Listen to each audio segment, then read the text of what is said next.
It is my pleasure to introduce Harold and Dieter, who are here to talk about GSM hacking, specifically running your own GSM network. So if you'll join me in giving them a round of applause, please.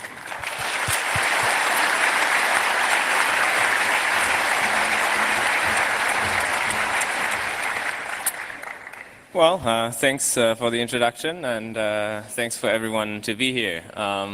It's definitely an interesting topic, and I was wishing to present on something like this for quite some time. Unfortunately, we didn't actually manage to get it done until now. So this talk is about how to run your own GSM network. And obviously the first question, well, not to many hackers, but to many other people, the first question is why?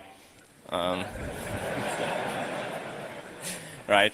So, why would you want to do that? Well, obviously for the same reason you want to run other networks. I still remember when I was like, I don't know, 12, and I bought my second PC, and I put the first Ethernet between those two systems. And sure, you can learn and experiment with technology. You can understand how it works.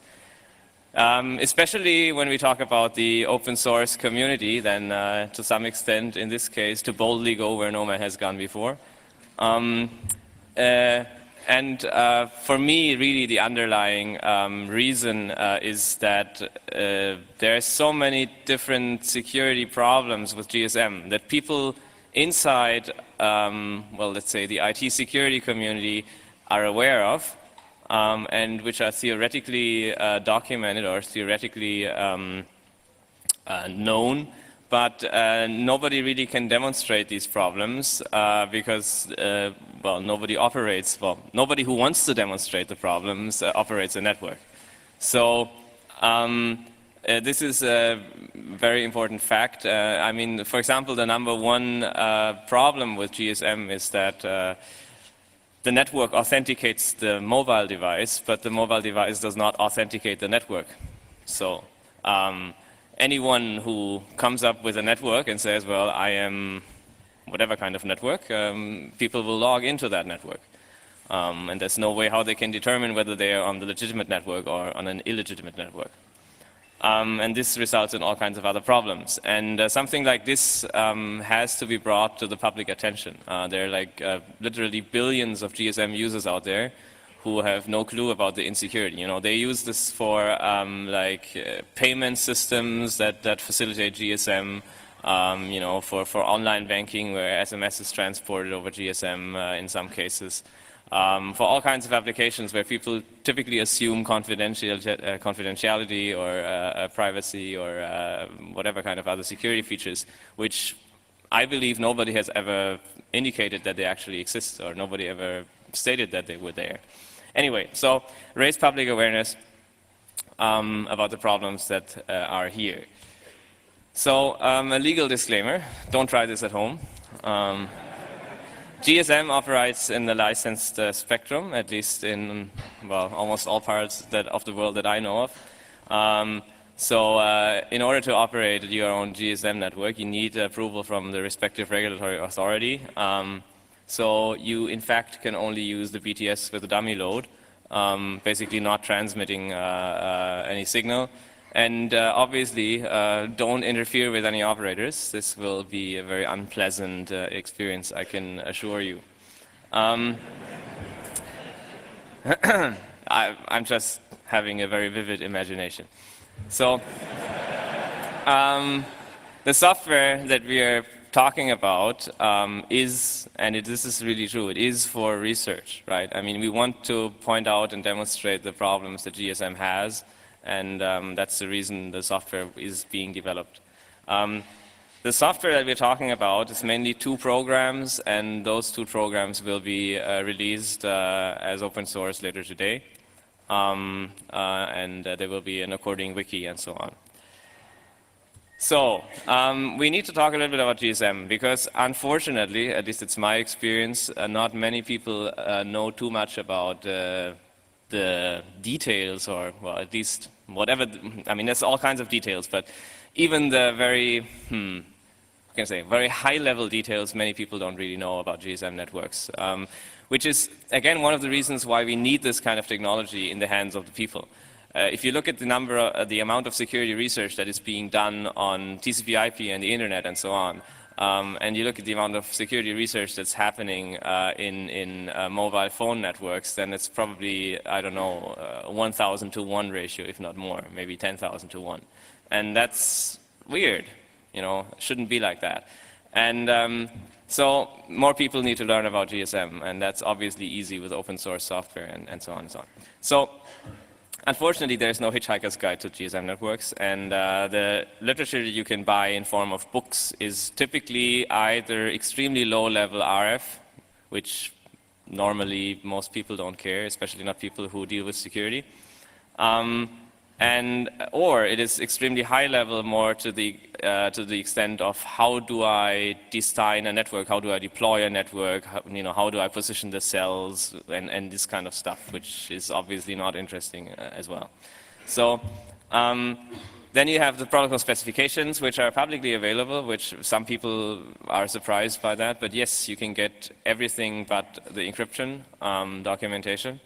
And it's 1,108 PDF files, 414 megabytes. I don't know how many pages. I wanted to implement a script that counts the pages in all the PDFs, but I didn't find time for doing that. But what I did is actually convert them all to text so I can grab them.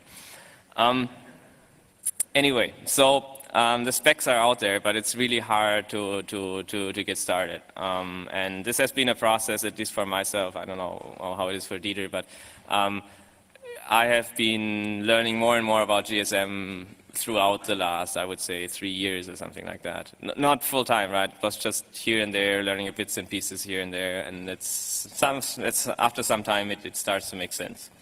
So if you look at the GSM network architecture, then it's like if you don't know about telecommunications networks, then it's very, very different than like if you just have a TCP/IP internet kind of background or Ethernet kind of background.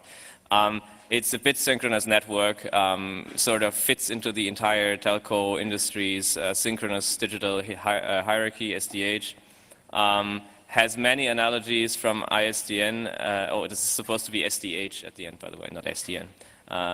The layer 2 is modeled after Q921, which is the layer 2 of ISDN. It has some extensions. The layer 3 call signaling, only the call signaling, which is only one particular small part of the entire GSM system, is modeled after Q931, which is the basis for example, the Euro ISDN protocol, which is spoken on ISDN systems all over Europe, at least. So there's all kinds of other protocols for management of radio resources and so on and so on. However, there's one thing that is, again, very similar to the traditional telecommunications network in a sense that the logic or the intelligence is built into the network, not so much in end-to-end. So if you come from an internet point of view, then you have, all the entire protocol stack on both ends of the connection, and the network in the middle is very stupid. It just passes on packets. That's extremely different in GSM. I would call GDSM a TDMA nightmare. I've been working a bit on other projects as well for GSM protocol analysis, so just passive sniffing of GSM.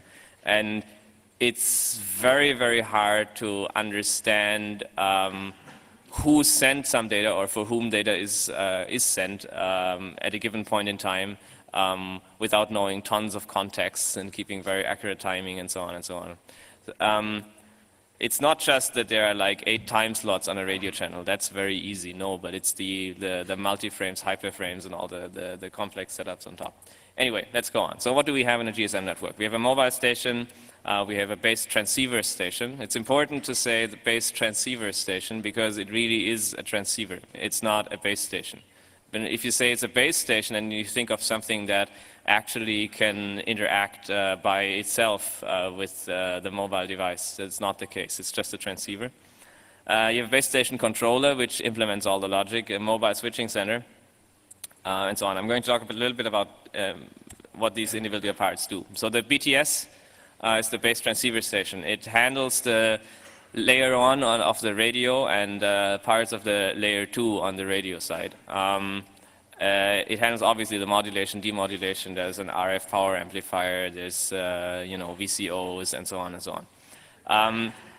The time multiplex, the scheduling of frames, these kind of things are done by the base transceiver station. But as I said, it's not a self-contained base station. It doesn't do anything by itself. The base station controller has to tell it everything. Like base station controller has to indicate what kind of beacons to send. Base station controller has to decide at which power level to send which frame, and so on and so on. So it's a fairly stupid, in quotes, device that just has some kind of offload capability for the base station controller. The base station controller then does the actual decision making for most parts of the protocol. It controls almost all aspects of the base transceiver stations. And also handles handover between different base stations in one base station controller. So you have one base transceiver, you have a number of base transceiver stations which are all connected to one base station controller. And if you roam between those base stations, or if you hand over between them, then the base station controller takes care. If you move to a base station that connects to a different base station controller, then the base station, the mobile switching center gets involved, which is the next element in the hierarchy. It handles switching of the actual calls. It does what's called, that's literally a term from the standards, interworking with ISDN, or the analog telephony systems, talks SS7. And then you have the home location and visitor location register, which has the database for the subscribers and so on and so on. So the interface between the base transceiver station and the base station controller, that is what we have been working on mostly. It's called ABIS. I have no idea what ABIS is supposed to mean. It's based, like the physical layer is an E1 line, S2M sometimes called in Germany at least, so 2 megabit synchronous link that exists in SDH. And it has a couple of protocols on top of that. It's layer 2 management, which is for TEI establishment. If somebody has dealt with ISDN before, you know TEIs. The organization maintenance layer and the radio subsystem layer.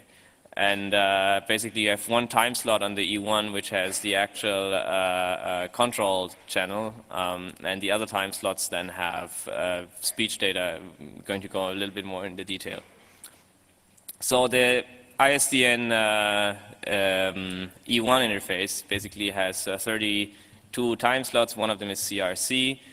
So 31 are remaining, and on one of these 31 you talk the actual signaling, and 30 time slots remain for voice data.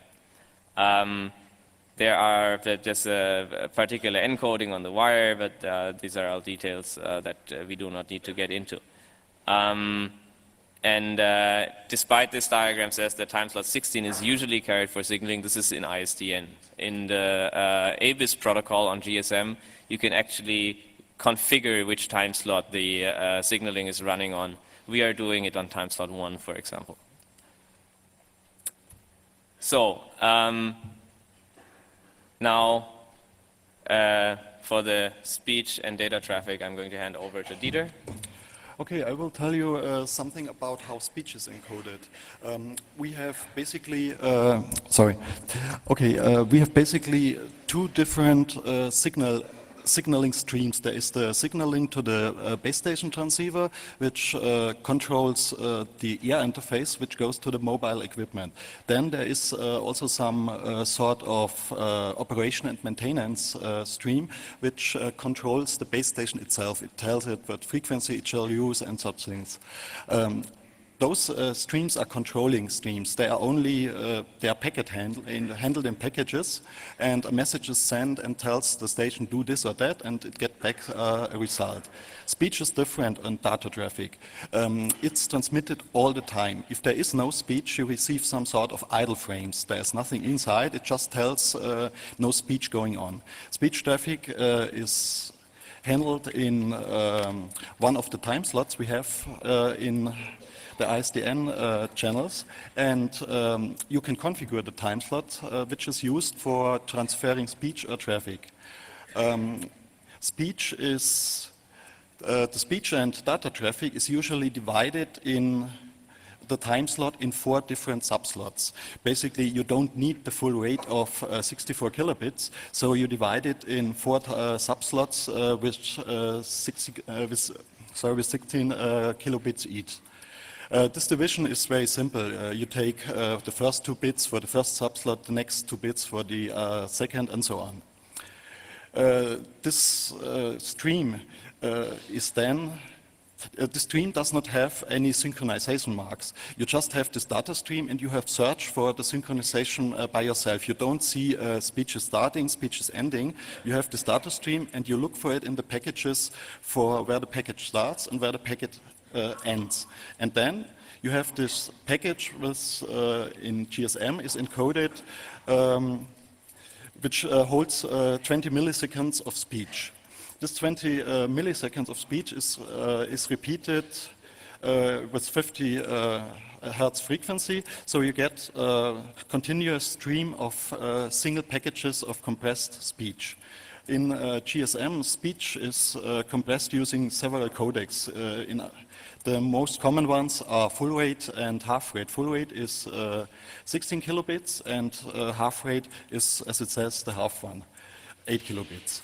And we have also several newer and better codecs. For example, there is the enhanced speech codec, but in our case, we only talk about the full rate codec because this is what we have implemented so far and which is also supported by our base station. For the full rate codec, you find open source decoder, and you can use it to decode and encode GSM full rate speech packages. You just take an audio file, put it in, let it run through the encoder and get the compressed files. But these compressed speech packages are not the packages which are transferred on the ISDN layer. Basically because those packages don't contain the synchronization framing. If you send them, you can't find out where a package starts and where it ends. So they are put in so-called TRAU frames. TRAU is actually the unit, the transcoder and rate adaptation unit, which sits in the GSM network and which takes care of transferring speech into, for example, ISDN speech, which is then transferred to the local, to the Earth-based network. And those TRAU packages contain a header which allows to synchronize them. This header is a specific bit pattern which is only used in the header, and so it can be easily detected. Basically, this fills this adds some overhead, but the overhead is not too large. We start with 30 kilobit, which we get 13 kilobits per second, which we get from the GSM decoder, and we end with 16 kilobit after putting them in those TRAU frames. Okay. Yeah. So, as Dieter indicated, there are the actual signaling packets, and there's the radio subsystem layer, which contains messages for radio link layer, dedicated channel, common channel, and transceiver management. What we're going to focus on is the radio link layer, because the radio link layer in turn contains the messages for call control. So that's the actual Q931 derivative that does the call setup, call proceeding, alerting, and so on, indications like in ISDN. There's mobility management, which is for actually like roaming, knowing where a mobile handset is, registration, handover, and so on. This is radio resource, which is, as the name indicates, about radio resource management, and short message is a separate layer. Those are mostly specified in GSM specification 04.08. I think that's about 1,000 pages, so it's not all that much in GSM terms. The system that we have right here is a Siemens BS11 micro BTS, and that Dieter is going to cover a couple of slides about that one. Okay, Harald already told you that this is a Siemens based transceiver station. It is originally manufactured by an Italian company. It is manufactured for Siemens, It supports, basically it supports the old GSM 2G network. This means voice calls. It might support data calls in a very, in some previous specification before GPRS, but we have not yet tried that out. So it might be possible, but till now we are 100% sure that it works for voice calls, but we don't know anything if we can support data calls in the future. The interesting thing for the base station transceiver is that you can set up the power which it uses on the output. There are 4 stages between 13 milliwatt and 2 watt, and you can choose which stage it uses. So even if you should not try it at home, if you try it, turn it down to 30 milliwatt, then probably you don't disturb too many people.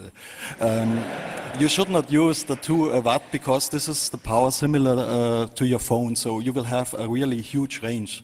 The antenna is a directional antenna, so you usually have a 100, let's say roughly 180-degree transmission direction. But anyway, I would suggest if you try it, even if Harald says, okay, don't try it, then turn it down to 13 milliwatts. Or even add additional attenuators in the RF path.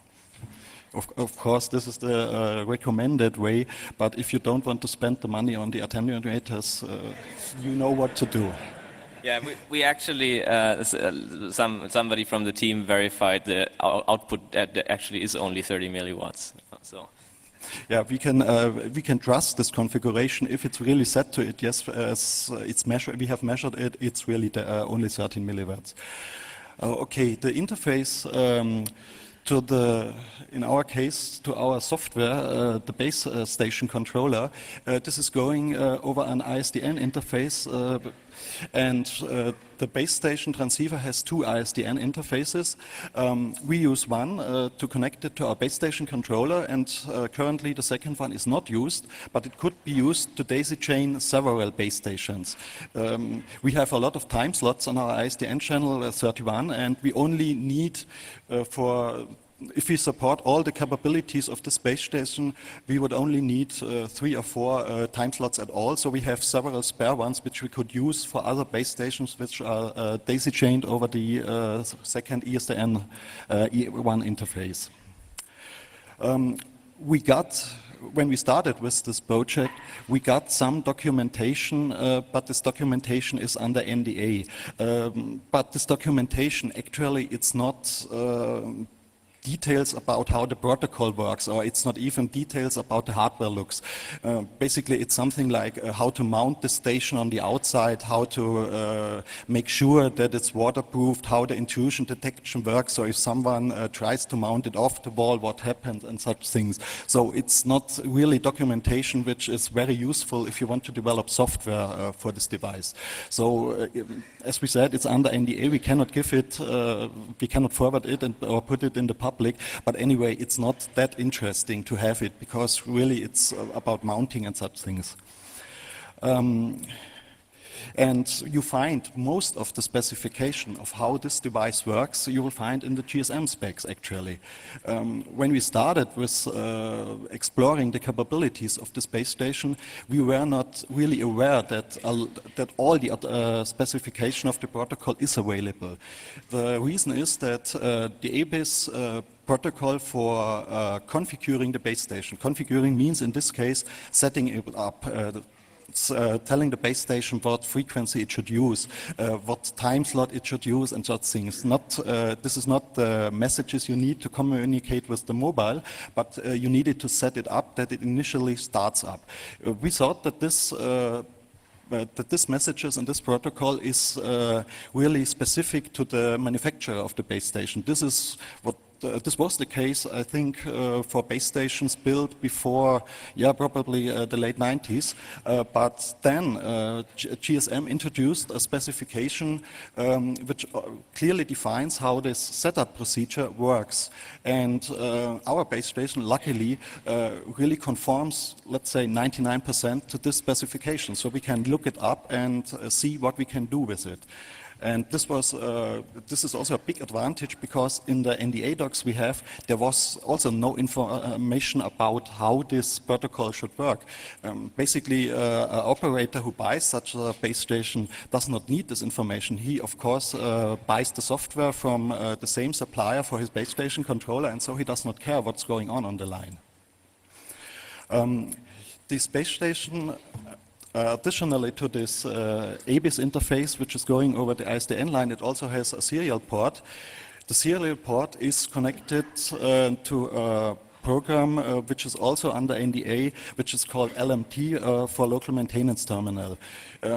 The software basically is used for the service people in the field. They can plug it into the base station, they can check certain settings and adjust some of the settings. But most things of those settings can also be sent over the ABIS interface and is available in the specification. So this program is not that very useful. If you don't have it, it does not care that much. There are a few commands which are interesting. For example, the commands to set up the output power of the space station, and we will provide this information of how to send a few bytes and get back a response from the base station in the wiki. So if someone wants to use the few important commands, all of them will be provided, of course. Okay, we have to speed up a bit, so let's just go quickly through the couple of pictures. Okay, here is one of the pictures of the interiors. It's really tricky to get inside. We will provide the information of how to get inside because this is a unit which is used for outdoor usage, and it's really very well closed. So, but when you open it, you can basically see the power supplies, two power supplies, because we have two separate transmitters in this unit. One transmitter can have 8 time slots, and we have 2 of them. There are the filters and the low noise block, which is connected to the antenna. There is the baseband part. The baseband part is basically processing the digital streams which were already demodulated, or which process the data which have to be demodulated, which have to be modulated and later transmitted by the system. We have several huge parts in the left, which are the transmitter and receiver. You only see this large block, but actually they are stacked. There are 4 boards stacked over, and they contain those information. You can see it here on the next picture. That we have several levels. The layers are stacked, and the interesting thing, this is really handmade work.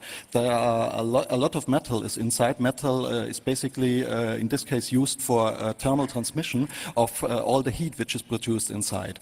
This base station was manufactured about 10 years ago, and we don't have one single microcontroller which can do a lot of things. No, we have several. We have about 6, 7 microcontrollers, 8 DSPs, and all of them produce a lot of heat. So therefore, there's lots of metal inside. Yeah, so actually this talk is about how to operate your own heating.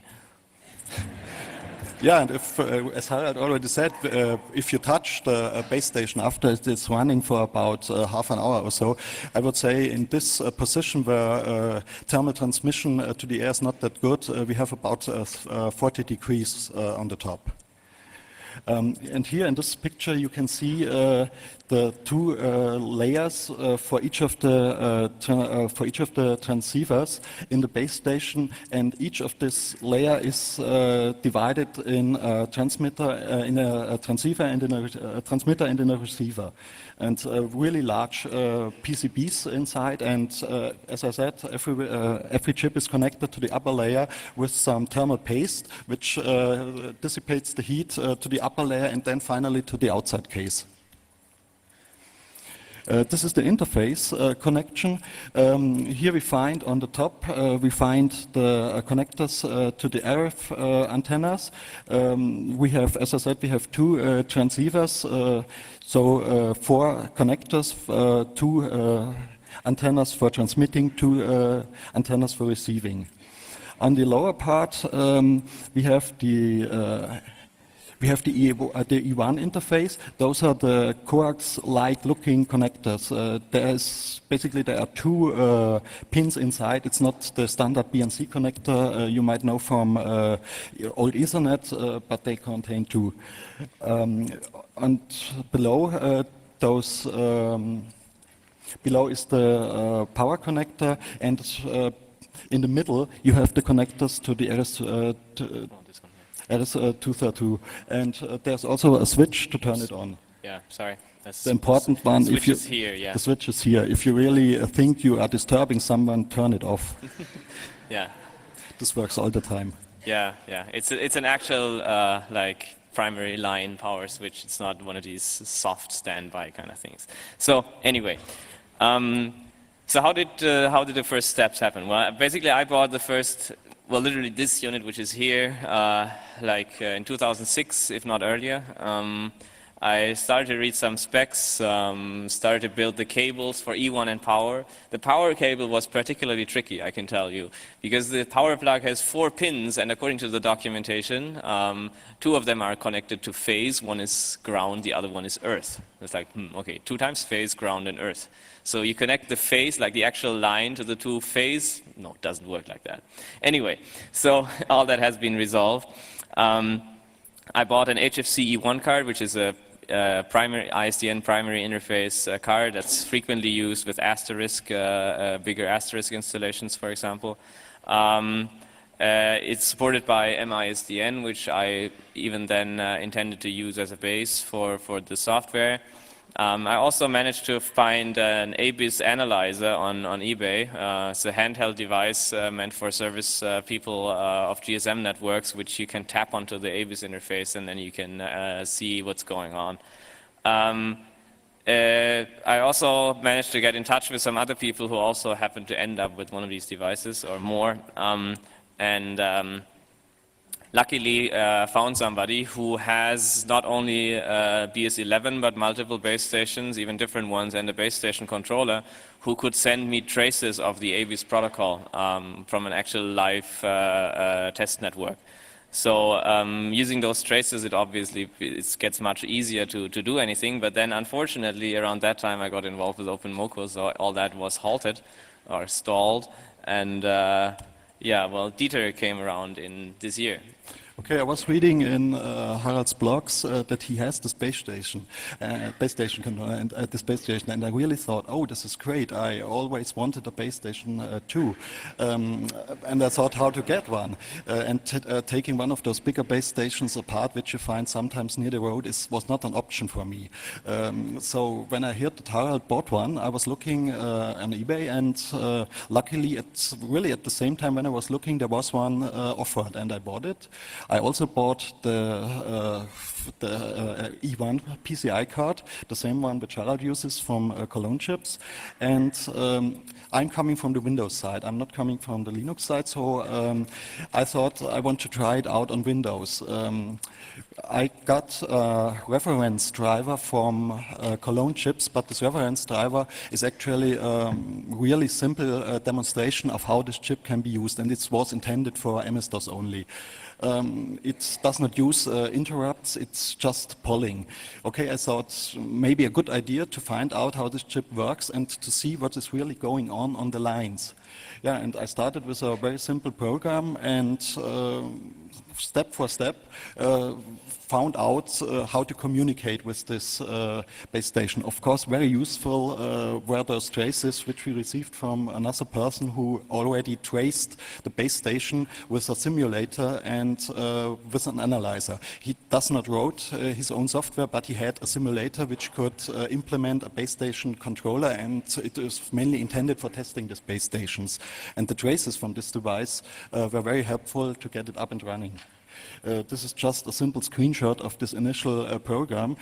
Also, it is really polling and not doing anything fancy.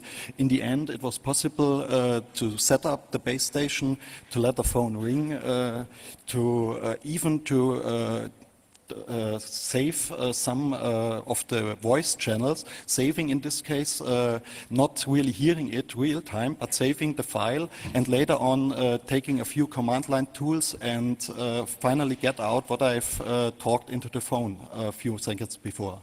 So this was the start from my side.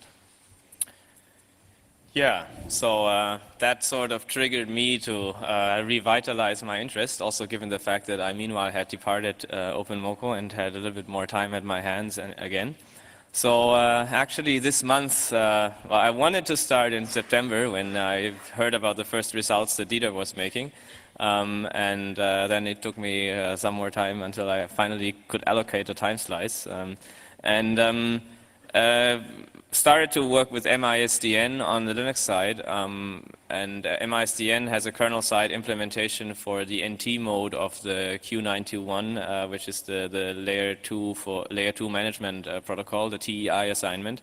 Had to patch it a little bit to support multiple SAPIs and fixed TIE allocations, but that's like a 10-line kind of hackish patch, so a very, very easy thing. Then I had to figure out how the new sockets-based MISDN APIs work, and then I came up with some event-driven architecture for the actual program, single select loop, no threads, nothing fancy. So the stuff that we've been working on here at the 25C3 in the last 3 days, actually, we added a lot of stuff to that.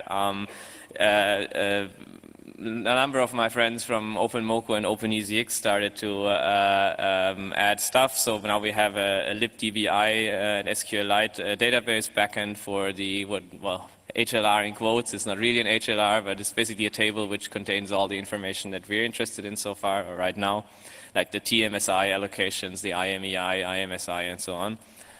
We got the paging to work. We have support for configurable network ID, so we can say we are some other network. We have tried to say we are Iridium, but unfortunately the names of Iridium are not in the standard GSM phones. It would have been so fun if people look at their regular phone like, oh, Iridium, where am I? But doesn't work that way. So lots of debugging and stabilization, and the interesting fact was we have more than 1,000 test users. There's lots of voluntary test users here, which is a big surprise to me, considering the fact that like especially 963 of those 1,000 test users are German German subscribers, where their home networks are here. So why would your phone ever not register to your home network, but to some foreign network? That's really strange. But despite that fact, people kept trying, and actually was a stress test for the entire software architecture. Would never have been able to debug that kind of load while sitting at home. And one of the first things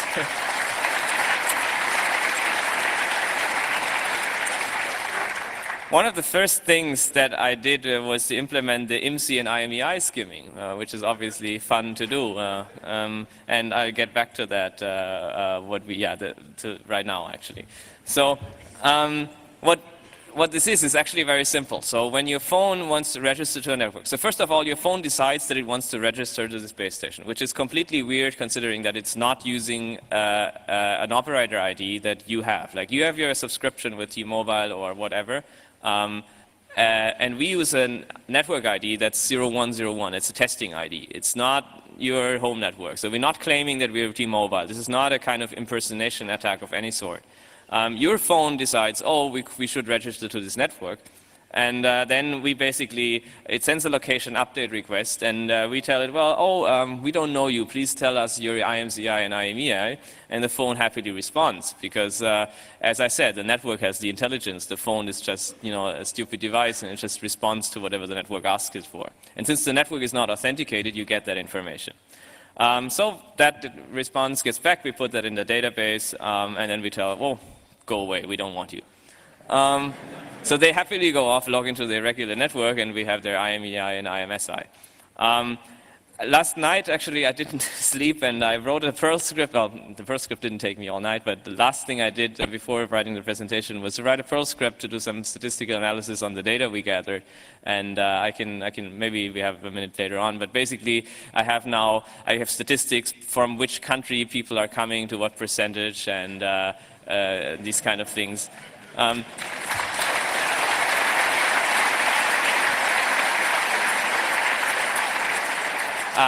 Another thing that you could do, which isn't implemented yet, is like statistics, what kind of mobile phone is the most sort of well-known one. Interestingly, there was one IMEI which was clearly spoofed. So there's at least one person here who had...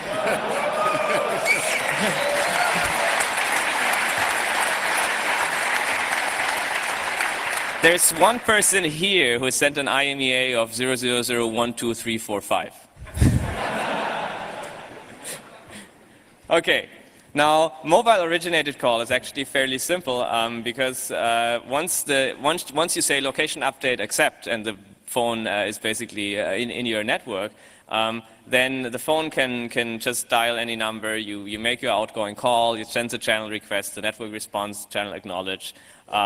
And you deal with the signaling layer and get the connect. Unfortunately, in this, what I call OpenBSC software, we do not have the voice data processing implemented yet. I was hoping to get it done before this talk, but unfortunately we didn't.